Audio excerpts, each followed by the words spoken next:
Sa mixed martial arts, naudlot ang inaasang title fight sa pagitan ni na Pinoy contender Stephen Luman at one bantamweight champion Fabricio Andrade.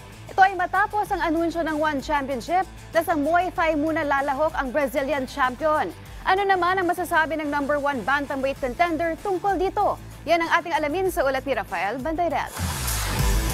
Kahit sa bibig na mismo ni Fabricio Andrade nanggaling na si Stephen Luman ang gusto niyang sunod na makaharap, hindi pinalad ang Pinoy MMA fighter na makatanggap ng inaasam-asam na title shot. Ito ay matapos ang anunsyo na si one bantamweight Muay Thai champion Jonathan Haggerty ang makakatapat ni Andrade sa darating na Oktubre. Sa kabila nito, hindi naman ito dinadamdam ng tinaguriang The Sniper ng Team Lakay. Ika ni Luman, nauunawaan niya umano ang kagustuhan ni Andrade na lumahok sa iba't ibang larangan ng martial arts.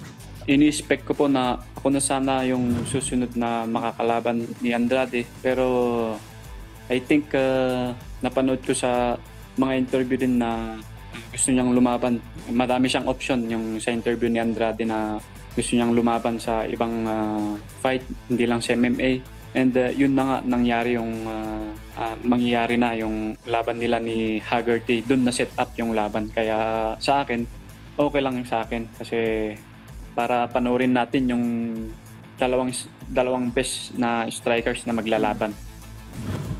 Dagdag pa ni Luman, magandang pagkakataon din ito upang mapaghandaan niya pa ng mas mabuti ang Brazilian champion.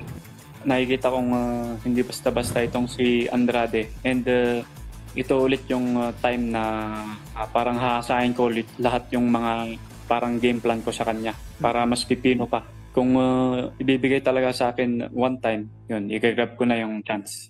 Pero sa ngayon yan, patience lang ako ngayon. Wala pa ring talo si Luman sa kanyang huling 11 laban.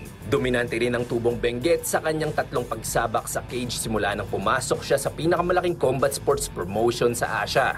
Huling nasilayan si Luman sa loob ng selda noong Nobyembre 2022 kung saan wagi siya via unanimous decision kontra sa dating world champion na si Bibiano Fernandez. Rafael Bandayrel, PTV Sports.